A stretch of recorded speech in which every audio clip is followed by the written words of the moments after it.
Mais uma vez estamos aqui nesse domingo, dia 1º de agosto, e nós iremos fazer nossa reflexão, mas antes disso eu gostaria de falar alguma coisa. As pessoas me perguntam por que eu falo render graças ao Senhor, porque as tuas misericórdias duram para sempre, se renovam a cada manhã. Existe um salmo inteirinho, que é o Salmo 136, e ele tem lá uns 26 versículos, e dentro desses 26 versículos vai se repetir essa palavra, né? Render graças ao Senhor, porque Ele é bom. E nós temos também um texto que me traz muito realmente à memória, que é Lamentações de Jeremias, quando a cidade de Jerusalém e Judá estavam destruídas, ali não tinha mais condições nenhuma. E ele então vai dizer lá em Lamentações, no capítulo 3, a partir do versos 20 e 21, ele diz que ele quer trazer à memória, né, o que me pode dar a esperança. Então há uma destruição toda na cidade, chegou ao ponto até das mães matarem seus filhos e assarem seus filhos e comerem os seus filhos. E ele então diz que ele quer trazer à memória aquilo que dá a esperança a ele, né? De tudo aquilo que ele estava vendo, que ele estava sentindo e passando, recordando-se de Deus, de Yahvé, como Deus era bom. Então o que podia dar esperança a Jeremias? Nada mais, nada menos do que as misericórdias do Senhor. A palavra resede, essa misericórdia de um amor tremendo, né? A misericórdia do Senhor é a causa de não sermos consumidos. Aí ele fala, porque as suas misericórdias não têm fim, renovam-se a cada manhã, e grande é a fidelidade de Deus. Então eu sempre digo isso porque me alegro com essa esperança, essa expectativa de nós podermos entender que apesar do caos, da situação, uma situação difícil pode ser, que Deus se renova a sua misericórdia cada dia para conosco, para com o mundo inteiro, o mundo que Ele fez e o mundo que são os seres humanos. E dentro desse contexto hoje, a gente poderia fazer uma reflexão em dois textos super interessantes. Um texto é o texto da carta de Pedro, e é um texto meio complicado para nós. Para mim também é meio absurdo, é um texto absurdo, e porque nós temos expectativas de coisas, temos sonhos, né? Temos planos, temos desejos, temos vontades, aqui ainda nessa terra em vida. E depois da morte parece que não vai haver mais nada para nós, porque o texto bíblico diz que nu nós viemos para o mundo e nu nós voltaremos para a terra. Mas é interessante que a gente possa estudar com uma calma e com um olhar diferente esse texto de Pedro e o texto que nós vamos ler sobre Jesus. Bom, então vamos para o texto de Pedro, que não é bom esse texto aqui, não é um texto legal para a gente exercer as nossas vontades, né, nossos desejos. Então Pedro está falando sobre uma demora aparente. Que demora era dessa demora aparente? O retorno de Jesus. Porque logo depois que Jesus vai subir ao céu, ele diz que vai voltar. E a partir daquele momento, nós já estamos aqui mais ou menos quase de 60 a 70 anos depois dessa ascensão de Jesus. E as pessoas estão esperando o retorno dele. E alguns começaram a dizer que está demorado, esse negócio aí está meio demorado, está muito estranho, está alongado, e Jesus não volta. Então Pedro vai dizer para aquela congregação que ele estava ali nesse momento falando, vai dizer justamente sobre essa questão aqui. Aí no versículo 8 da segunda carta de Pedro, no capítulo 3, o texto diz assim para nós, né? Há todavia uma coisa, amados, que não deveis esquecer que para o Senhor um dia é como 1000 anos. Nossa, aí já complicou a nossa vida. E 1000 anos como um dia. Bom, eu entendo que para Deus isso aí seja realmente normal. Mas para nós nunca vamos viver 1000 anos. Né? Então, quando nós temos o nosso desejo, quando nós temos os nossos sonhos, as nossas vontades, até promessas que nos foram dadas, nós queremos isso para amanhã. A gente não quer para daqui a uma semana, não quer para daqui a um mês, nem daqui a um ano. A gente quer para hoje, não décadas, nem séculos, nem milênios. A gente está mais hoje, principalmente por causa da correria do nosso mundo, nós estamos aí como um micro-ondas. Queremos bater lá 1 minuto e fazer a pipoca e pipocar tudo, e a gente comer e comer outro saquinho de pipoca, e nós não queremos pegar lá como a lenha, ter que cortar lenha, trazer até o fogão de lenha, colocar o fogo, assoprar, abanar, até esquentar, para colocar uma panela, esquentar o óleo para vir a pipoca, e vai demorar muito. Só que a pipoca e também a comida que é feita no fogão a lenha é muito mais maravilhosa do que uma comida que é feita rapidamente no micro-ondas. Então, olha, 1000 anos para Deus. É como um dia, mas Senhor, eu não tenho isso aí, eu não chego, se eu chegar até 80, 70 e pouco, já é muito, né? Então, como vai ser isso? Porque eu vou morrer, e eu tenho até sonhos que não se realizaram, eu tenho desejos que não se realizaram, eu tenho vontades que não se realizaram, eu tenho promessas até que não foram realizadas, e eu desejo que fossem realizadas, né? Eu tenho um filho, eu tenho um neto que eu preciso ver crescer ainda, e nós temos então como seres humanos essas preocupações, mas Deus não tem essa preocupação, e Ele tem o tempo dele é o tempo correto, né? Eu costumo dizer que Deus promete num dado momento aqui, Ele vai dar aqui. E esse tempo dessa promessa ao cumprimento é o tempo que nós temos que passar, o tempo que nós temos que confiar. Mas nós queremos rápido isso aqui. Muitas vezes até nos é dado no meio, porque tanto nós queremos e insistimos. Mas não vai ser a mesma alegria, a mesma bem-aventurança, a mesma coisa que seria no tempo de Deus, no tempo determinado por Deus. Então Pedro está dizendo, olha, não se preocupa se está demorado, essa demora é aparente, porque para Deus, então, pode também acontecer, ao invés de 1 milênio, pode ser apenas um dia. E ele continua aqui a sua explanação aqui. Não retarda o Senhor a sua promessa. Bom, aqui eu tenho algo interessante, porque a promessa que é feita, não por homens, é isso que eu digo, né? Mas que é feita por Deus. E dentro da Bíblia, dentro das Escrituras, nós temos diversas, pelo menos de 7 a 8 mil promessas de Deus. Né? Conforme a vontade dele, não é conforme a nossa vontade, mas conforme a vontade dele. Então Deus não vai retardar, o Senhor Yahvé não vai retardar a sua promessa, como algumas pessoas julgam, demorada. Né? Então esse é um problema, que naquele momento o pessoal queria essa vinda de Jesus, porque ele prometeu, né? Já estamos aqui, quem estava lá atrás e estava vivendo ainda, queria novamente, eu digo atrás, quando Jesus estava indo na terra ainda, né? Queria que acontecesse aquilo que ele falou que ia acontecer, né? Então, pelo contrário, ele é longânimo, então ele dá um tempo para as pessoas poderem perceber quem ele é, para as pessoas poderem perceber o que ele veio fazer, qual é a mensagem dele para este mundo, para essa terra, para os seres humanos. Então ele não retarda, não é isso? A promessa dele não é demorada, como alguns dizem. Por quê? Porque ele é longânimo, é um de tempo longo, né? Que é a paciência de Deus, o amor de Deus. Para convosco, ele é longânimo para convosco, não querendo que nenhum pereça, senão que todos cheguem ao arrependimento. Então essa longanimidade de Deus é para que o ser humano volte. Esse arrependimento é uma palavra que diz que é mais ou menos isso, ó. Quando você está indo por um caminho e você está errado, você percebe que está errado, e na sua percepção do seu erro, você retorna, né?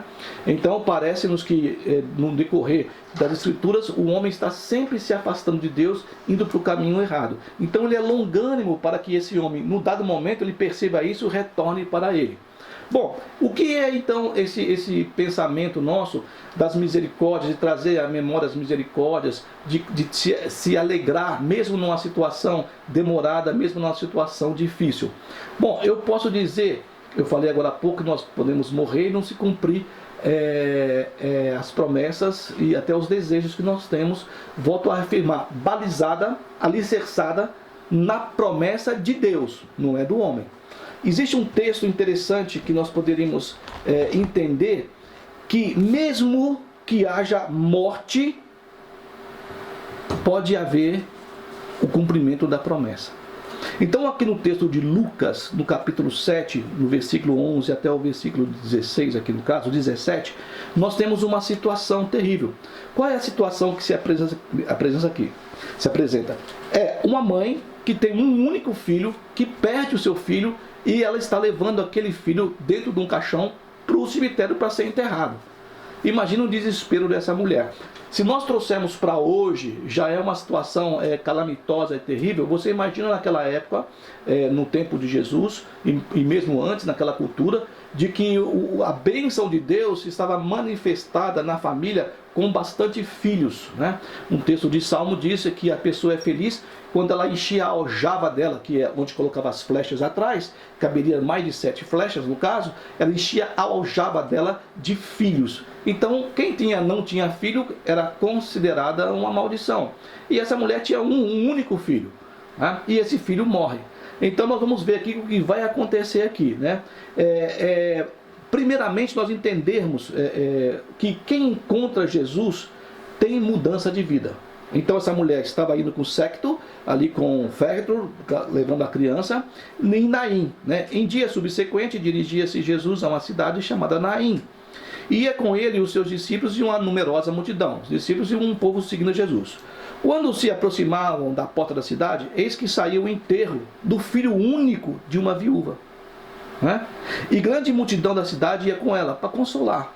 E a mulher vinha com seu filho ali, num mau desespero. Quando Jesus, o versículo diz que Jesus, vendo-a, o Senhor se compadeceu dela e lhe disse: não chores, né? Houve uma compaixão, houve esse mover do coração de Deus, essa misericórdia, né, que se renova a cada dia no coração de Deus e de Jesus em relação àquela mulher. E ele então chega-se perto do esquife da criança, e ele para as pessoas que estavam carregando aquele esquife ali, e ele disse, né, diretamente, não foi para ninguém, ele para e fala diretamente para o esquife, porque nós conhecemos como caixão. E ele diz: jovem, eu te mando, levanta-te. Uma palavra de comando, a mesma palavra de comando que foi dada quando Lázaro também estava já enterrado por 4 dias, e Jesus dá uma palavra de comando: Lázaro, sai para fora. E aqui ele faz: jovem, levanta-te, né? É a palavra de Jesus. Então o jovem sentou-se, o que estivera morto, e passou a falar, e Jesus o restituiu à mãe. O que aconteceu? Todos ficaram possuídos de temor e glorificavam a Deus, dizendo: grande profeta se levantou entre nós, e Deus visitou o seu povo. Nós sabemos que Deus visitou a terra enviando Jesus Cristo, o seu Filho. Então ele dá uma ordem de comando, aquilo que estava morto, né? Quem encontra com Jesus, como eu disse, tem mudança de vida.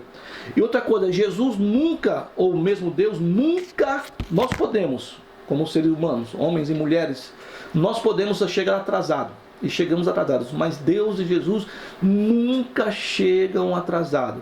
É sempre no momento certo, no momento propício, eles estão então chegando e usando de graça, de misericórdia, de amor, de perdão, de bondade para com a sua vida, para com a minha vida, mesmo que nós achemos que eles não estão nem aí com nós, né? É interessante porque a mulher vem, e nós podemos entender que mesmo no momento ruim, ou seja, mesmo o momento ruim da nossa vida, da nossa existência, da nossa família, do que quer que seja, no momento ruim, ele não vai determinar a sua vida, não vai determinar o seu amanhã, né? Por quê? Porque também Jesus estava aqui presente, né? E ele, na verdade, ele vê o futuro, né? Ele vê o seu futuro, ele vê o meu futuro, e o nosso momento, para ele, não digo para nós, o nosso momento não é a realidade de Deus, né? Mesmo no momento ruim, esse momento não vai determinar a sua vida. Nós podemos passar por vales sombrios, mas esse passar no vale de lágrimas, de sombrio, de Baaca, ele não determina a sua existência, ele não determina o seu futuro, ele não determina o seu amanhã, a realidade que existe. Para nós a realidade no momento pode ser algo terrível, né? Mas para Deus aquela realidade que nós olhamos com nossos olhos não é a realidade dele, nem mesmo a morte.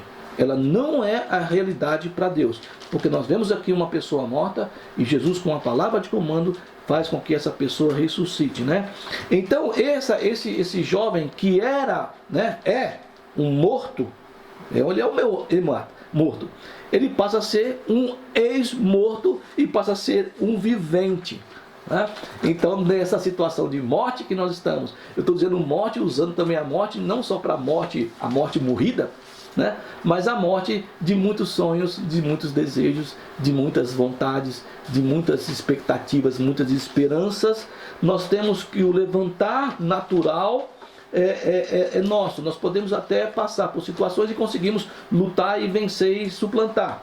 Mas ao levantar sobrenatural, esse levantar é com Deus. Então nós vemos lá Pedro nos dizendo aquelas pessoas, aquele momento que ele vivia, em que para Deus um dia é como 1000 anos e 1000 anos como um dia. E para nós é complicado, é difícil nós entendermos isso, né? Quando nós estamos passando talvez por dificuldades. E quando nós estamos passando por momentos felizes, nós esquecemos até de Deus, não nos lembramos e deixamos para lá, né? Nós estamos vivendo muito bem, então acabou. Mas quando está no momento difícil, a gente está esperneando, né? Está esperneando. Eu conheço muita gente que no momento difícil da sua vida veio pedir a orientação, pedir a Deus que intercedesse pela vida deles por Deus e tal. E depois, quando alcançaram a boa situação, se esqueceram de Deus e não deram glória a Ele, não exaltaram o nome dEle, não confiaram nele, não reconheceram a mão de Deus sobre a vida deles. Tá? É complicado isso também. E nós vemos então essa situação dessa mulher, dessa viúva aqui, dessa mãe de Naim, que perdeu seu único filho e não tinha mais solução para ela. Você acha que a mulher talvez fosse viver no resto da vida dela num eterno momento de luto, né? Do caso, pela perda do seu filho. Mas mesmo naquela situação ruim, e volto a dizer, não é a situação que vai estabelecer a nossa realidade, o nosso futuro. Quem estabelece é Deus. Por isso que Jeremias, olhando aquela situação da destruição de Jerusalém, tudo destruído, tudo acabado, ele pode então proclamar, ele pode abrir a sua boca numa proclamação de que ele quer trazer à memória aquilo que dava esperança a ele. E o que dava esperança era que as misericórdias de Deus se renovam a cada manhã, elas são novas a cada dia, mesmo que eu, Geraldo, ou o Mané, o José, quem é que seja, a Maria, a Mariazinha, achem que não, elas se renovam a cada manhã. No momento ruim que nós temos, não vai determinar o nosso amanhã, o nosso futuro, não vai determinar aquilo que nós possamos achar. É isso? A nossa realidade que nós olhamos não é a realidade de Deus. Ele vê através. Eu lembro de um filme que se chama Pat Adams, e quando o Pat Adams vai para o hospício, e tem lá um homem, um Anderson, eu acho, o Henderson, não sei, e ele pergunta para todo mundo quantos dedos ele tinha na mão, e ele mostrava 4 dedos, todo mundo dizia 4 dedos. Então ele fala, não, você está errado. E quando ele pergunta para o Pat Adams, ele diz assim, eu vejo 8. Aí por quê? Porque ele iria além daqueles 4, né? Ele estava além, ele conseguia enxergar mais, né? Eu gosto de falar que nós temos o ultra, e eu gosto de falar que plus ultra, com Deus é plus ultra, ou seja, na tradução, mais além.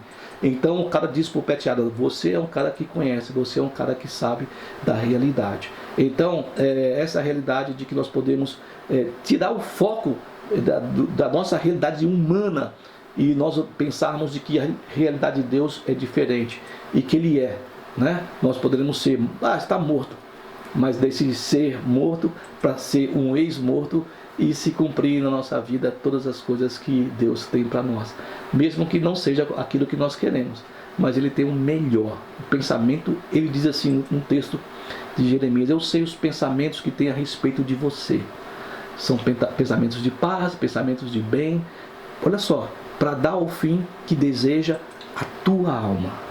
Que Deus abençoe o seu domingo, que Deus abençoe a sua semana, repleta de realidades de Deus, e de que os momentos ruins não vai determinar o seu amanhã, o seu futuro. Em nome de Jesus, amém.